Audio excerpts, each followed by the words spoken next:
Hi, and welcome back to Talking Insights. I'm your host, António, and in today's episode, we're diving into the one of the most frustrating and fixable problems in marketing and in the insights world, data decision gap. We're surrounded by more data than ever before, but somehow the decisions that matter are sometimes not being driven by it. To help us explore this, I invited Adele Jolliffe.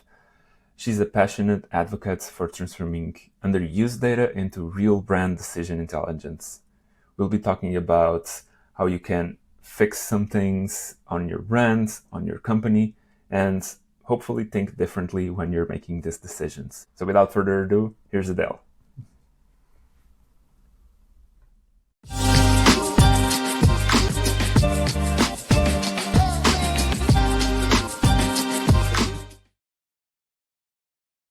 All right, Adele, thank you so much for being here in Talking Insights in our podcasts. When we started talking a few weeks ago, we started talking about like this data decision gap and how it brings it all together. Tell me everything. I want to know what it is and why should not only me, but also the marketers, the insights professionals that are listening to this, why should they care about this data decision gap?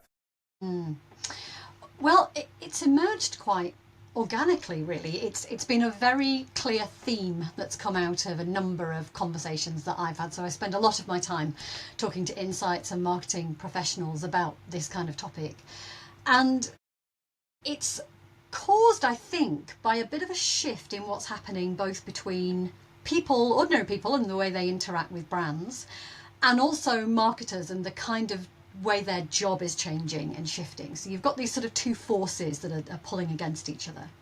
Now, it's a really simple concept, but I really don't think it's talked about enough. And as a result of that, I don't feel it's being tackled particularly head on by the industry. So that's why we've kind of really made a big intention to try to resolve this data decision gap. So what is it? Well, the observation that I'm hearing from marketers and insights people is that there are more ways than ever before for ordinary people to put themselves out there in the world, to express themselves, to pursue the things they're interested in, to find the products and services that they want and need to fulfill what it is that they're looking for.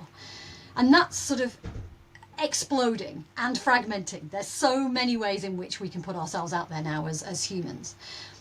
On the other side, we've got marketers who have more ways than ever before to try to get their brands noticed, to try to make their brands desired, more and more ways in which their brands can be purchased.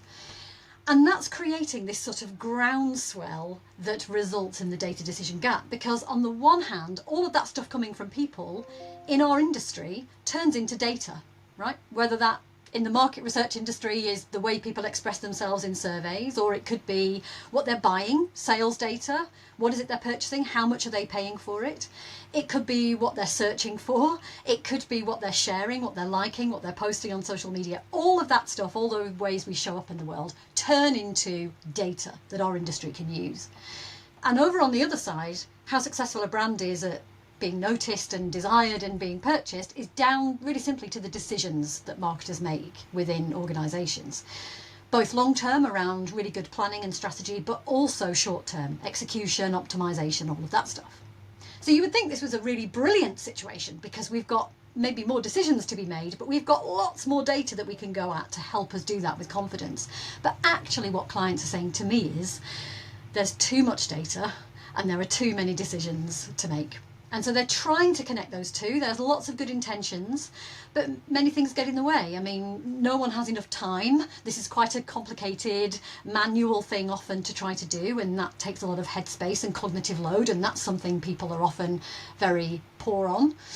There's silos. Data's kept in silos. Teams work in silos. It's quite hard to be connected. And it can be quite confusing because where do you start? Which decision do you begin with? Which data do you use to make which decision?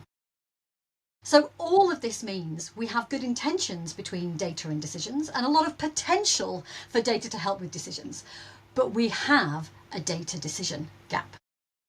And the reason that really matters and that people should take notice of this is because for marketers, and particularly when it comes to something like brand guidance, I mean, I think this data decision gap, it does exist more broadly across the whole industry. But my background and a lot of my time is spent working with clients on particularly brand guidance programs. So these programs where you've got continuous data coming in, literally 7 days a week, 52 weeks of the year, from the main addressable market on which the success of the brand and business depends. And yet it's not the best buddy of marketers when it comes to decision making. There's a massive disconnect there. It's something that maybe is reported in a scorecard quarterly, but is it really at the heart of decision making for marketers? No, it's not. And to me, that's a big reason why marketers should be thinking about this. How can they use this data to make more decisions on more occasions? For insights teams, I mean, they have the potential to be the growth engine of growth for the business, but that is about connecting data to decisions. So for them, this is really about the potential value they're able to deliver back to the organisation. And what you could look at this gap as a sort of form of data wastage. There's a huge amount of data purchased by insights teams, but it's having its potential limited by not being able to connect it to enough decisions. And then a party we shouldn't forget about is the kind of companies I work for, research partners like Kantar. It's true that these programs are not the cheapest things on the research budget. They tend to be quite expensive, particularly those that are at scale and have continuous data behind them. And we have a duty, it's the right thing to do, to ask how we can get more value out of these programs for our clients. And it's very clear, more value is about this data having more efficacy, more utility, being used against more decisions within organisations. So that's what it is. It's pretty simple in essence, but I hear it talked about all the time as a problem. And I think if we can resolve it, the potential benefits are huge for everybody involved. That's great. And I want to touch on something that you said, because I'm pretty sure that someone that's listening is like, this is all great, but how can I start? Like, what's the first step? How can my company or myself address this gap? And how can I make some steps for like bringing this gap to not be that big and to not be that wide as in some cases are? Yeah, to bridge the gap. And this is Honestly, exactly what we're working on here at Kantar right now. So we have a whole program of looking at how we can reimagine how brand guidance works in order to bridge the data decision gap.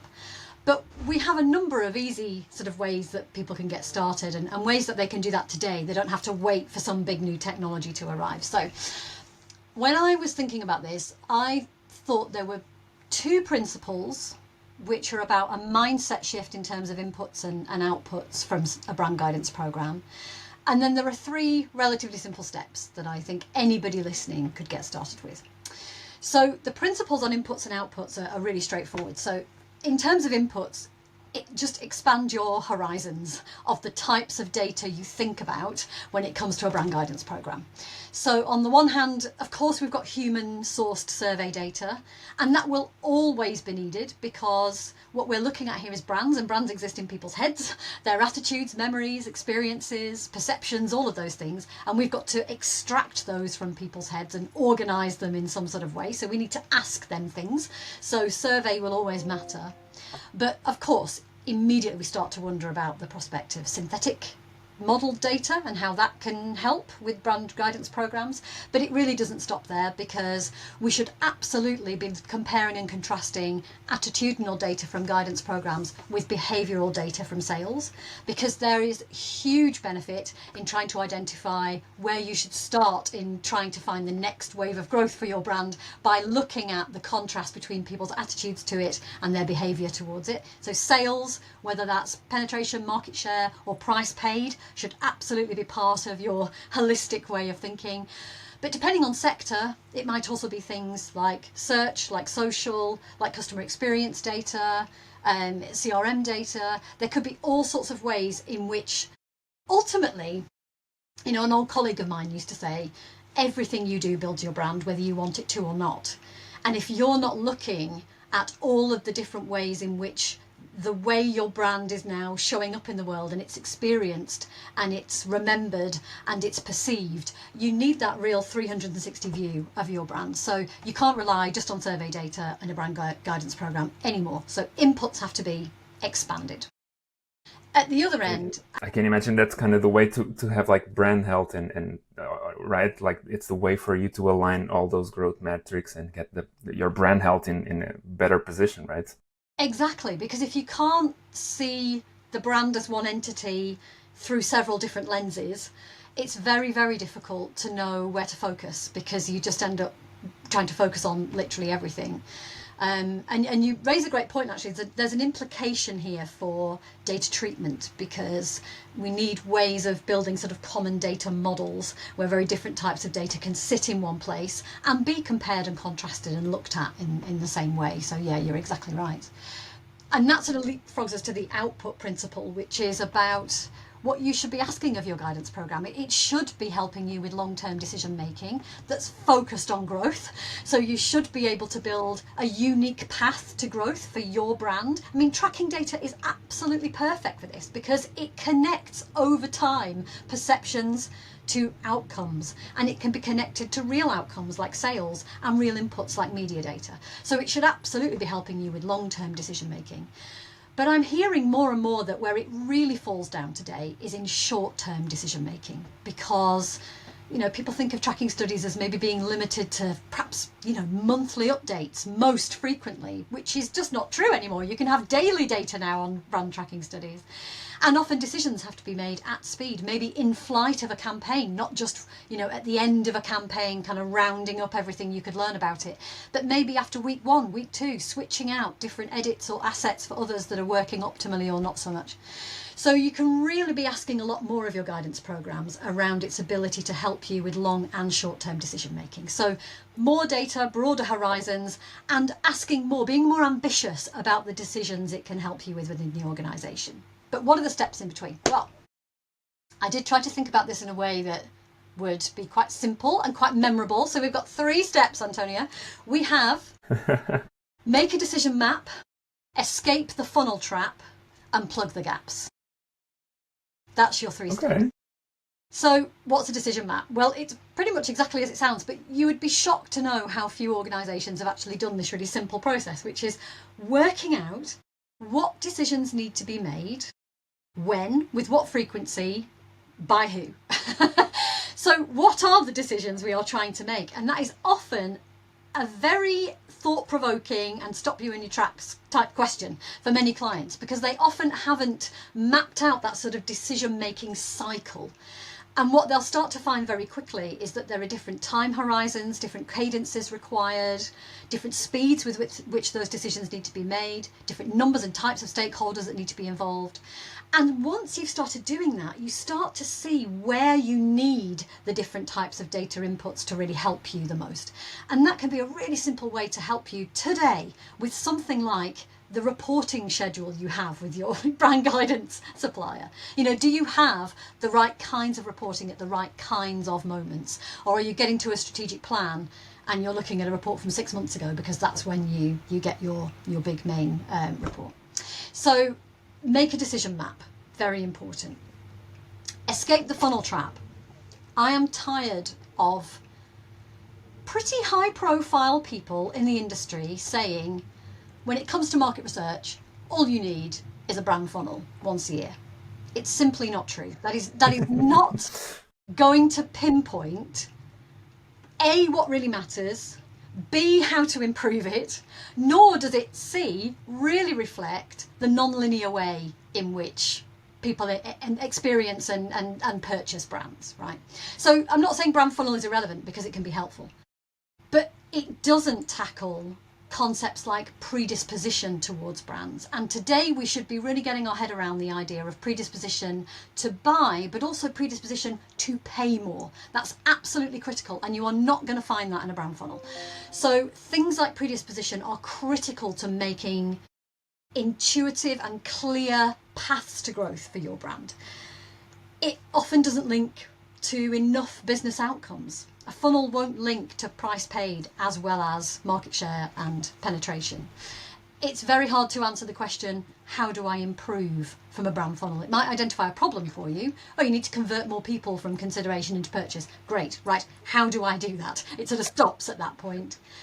And it doesn't really make use of the different sensitivities of data signals within tracking programs. Some metrics move much quicker than others, and many clients are sometimes making the wrong decision about whether something's working or not because they're maybe looking at a metric that perhaps doesn't even have the potential to move because it's a slow moving metric, not a fast moving metric. So people who say to you, you just need a funnel, you just need a dip once a year, it's absolutely not best practice. You do need stuff that's a bit harder to get your head around, but once you've got it, it unlocks a much more sophisticated way of building paths to growth, which is what this should be all about. So make your decision map, get out of the funnel trap and start understanding the different metrics and data signals that can really help you.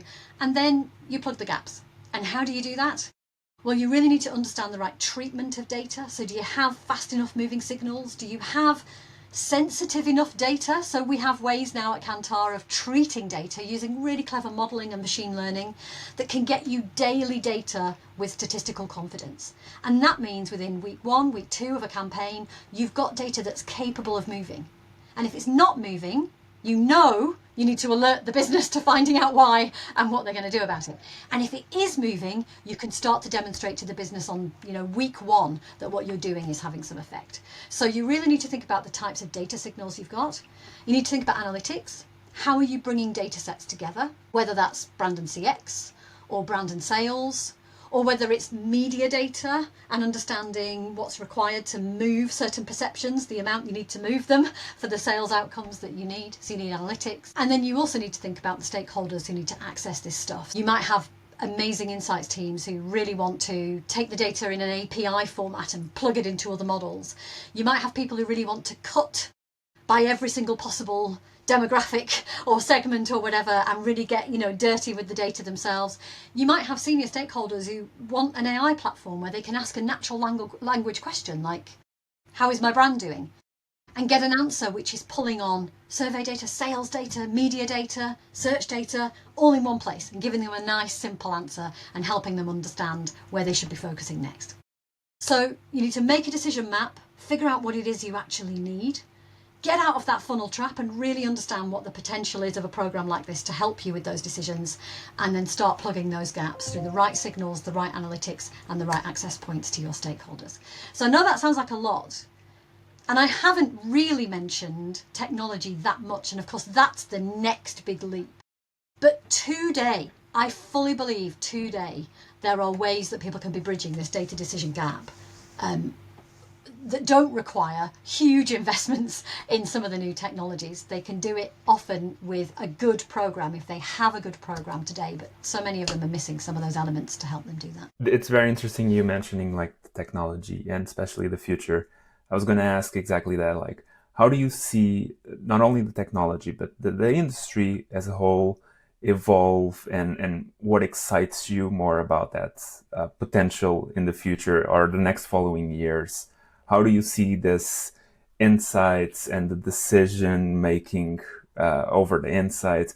How do you see that evolving? I mean, I would be mad at this point not to mention the two things that are on everybody's minds, which are, of course, AI and synthetic data and the potential they have. And they absolutely have potential to transform this space. Synthetic data, we're getting fantastic results now in the ability of synthetic data to play a really key role in how you think about brand guidance. It's particularly good for the idea of cohort boosting. So you might have particular segments or maybe hard to reach segments or high value segments where you might have had to wait a very long time, and you get a small number of these people every month, and then you kind of roll that up into a 6-month view of these cohorts. You can now be doing this on far fewer people in far faster timelines. So some of those really high value cohorts that may be representing huge amounts of sales or huge amounts of profit in some sectors can be zoomed into and looked at with confidence much more quickly than they could on traditional programs. So synthetic data is going to be transformative, no question. I think what really excites me about AI is the simplicity that AI will bring, but it's simplicity of a type. So, I mean, I'm going to say anyone can build an AI agent. I can't, but many people can build an AI agent with Me neither. with Don't ask me. yeah, don't ask me to do it. With the ability to look at large sets of data and extract information from it. But that simplicity fused with, say, what we've got at Kantar, which is 50 years of knowledge on what creates growth for brands. The largest brand equity data set in the world, Brand Z, which just celebrated 20 years of valuing brands this year. So the knowledge that sits in there around what delivers shareholder value and resilience to businesses. So training an AI model on that knowledge, what does that mean? Well, that means, all right, I ask it a natural language question and it pulls on various data sets to answer that question, but it answers it from a brain now that can take in all of that knowledge that we've built up over all of those decades of trying to unlock and unpack what really makes successful brands the success that they are. So the simplicity of AI is about harnessing that existing expertise, getting to it in very, very quickly, bringing that to the fore super quickly, and then having human brains apply that, whether that's at Kantar or client organisations. So I think I couldn't not be interested in the potential of that. But one other thing, Antonio, I would say is that people get very excited about new stuff. I like to remember that some things endure, and we shouldn't forget that the way brands grow, the powerful thing to do, which is make your brand meaningfully different to more people, that is the proven route to growth that we have seen in our extensive research. We published this in our blueprint for brand growth last year. That will remain the right thing to do for marketers everywhere. But the levers they can pull to do it, the data signals they can understand to make the right choices about that stuff, that's all the stuff that's changing. But to me, it's the balance of these two things. Yes, there are new ways of showing up in the world, of driving growth, of interacting with consumers, of getting to the right insights. But we shouldn't forget that in all of that change, there's plenty of really solid learning, like the blueprint, like the long and short of it. We shouldn't think that goes out with the new technology. And it's the combination of those two things where I think, well, what's going to supercharge those really big landmark pieces of work? It's more data being pumped into the decision making and easier ways of getting those decisions out. So I get curious about not just the new stuff, but how the new stuff helps us do the stuff we already know even better. That's very interesting. And it's very, very interesting to have someone so excited about a very specific thing. And I don't mean this in a bad way, but sometimes I feel like these types of questions, these types of problems are very hard to address. And it's very refreshing to see someone that exciting about it. And I want to finish by asking what drew you to this problem and why picking up on this particular on the data decision gap. And if you have any advice for everyone listening, not only like the C-level suite, but also the new professionals coming to the market research world. Do you have any advice for them? Oh, that's a really good question. So what drew me to this problem? Inevitably, some of the new technology just opens up new ways of being more valuable to clients, right? So there's definitely a sort of pull factor in that sense. We've got fantastic natural language AI models. We've got all of our expertise. We have ways of modeling data now to get daily data with statistical confidence. You know, we've got all this cool stuff. So there's definitely a pull factor. But the push factor literally is the fact that I talk on a daily basis to clients who are wanting more help with making decisions. And it just struck me that, you know, I've worked in brand guidance now for nearly 30 years. And I feel like I see the potential of these programs because I'm here in the kind of mothership of, you know, where we're innovating in this space. And it makes me feel sad that sometimes marketers don't get the best out of their brand guidance because they're just not aware of the ways in which they could be using it differently. So the pull factor would be the fact that we have new ways of doing things which are cool and exciting. The push factor would be I do have clients saying, oh, but I need this faster, or I need this, and I'm sort of thinking, right, well, okay, we can actually work with you on this, but there's further we can go.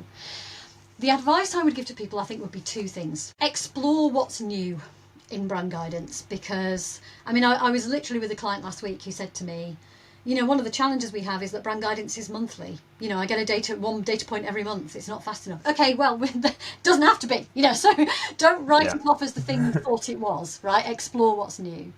But you raised a really interesting point, which is people who are new to the industry, and sometimes some of the most iconic brands you can think of are still exploring how they can make use of attitudinal data, because they have huge amounts of behavioural data or first-party data.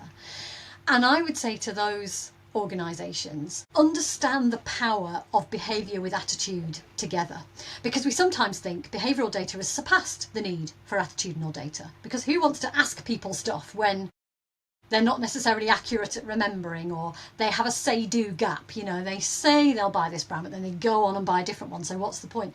That's the exact point, because contrasting how people feel about your brand with what they actually do towards it is where you figure out how to spot those opportunities to grow more, meet more needs, have a better range, innovate. It's that intersection between attitude and behaviour where you really unlock the power of this. So you've got companies who are so well versed in brand guidance. Some of them are super pioneering already. Some of them, I would say, don't write it off. Look at what's new out there. But some organisations are asking themselves, why would I need attitudinal data? Start looking at it, because you will find that in addition with behaviour, it's adding up to more than the sum of its parts, and you're really going to discover things that you can't know from behaviour alone. I think there's lots. Brand guidance, it was really pioneering 50 years ago when Kantar invented it. It sort of gets a bit dismissed now as, it's sort of left out of this party because we feel like it's not cool enough, it's not innovative enough, and it makes me sad, because the potential is huge. We just need to tweak a few things, rectify a few things, and also through conversations like this, I think, get the message out there that we shouldn't write this off. It really can be the marketer's best friend, and that is my mission, to get it back on that pedestal. And that's exactly why we do these types of questions, and we have these types of interviews and content in the podcast, to not only shine the synthetic data, AI, and everything that's always the buzzwords, the big buzzwords, but also these different ideas, that are sometimes overlooked in doing work, and these types of skills that you sometimes need to develop or think in some other way. And that's why we do these things. So I just want to say a big thank you, Adele, for this time, for your conversation, for your knowledge, and for sharing it with everyone that's listening. I think it's a beautiful and interesting conversation, and I hope everyone that's listening learned something new, or at least think in a different way when they go back to the office, and they think in a different way for their brands and the things that they're doing. So thank you so much, Adele. And thank you for having me. I really enjoyed it. Thank you. And there you go. That's all for today. Thank you so much again, Adele, for the conversation and for sharing these insights and this knowledge. It was a great conversation, and next week we'll continue this podcast with another episode, another great conversation, and another insightful interview.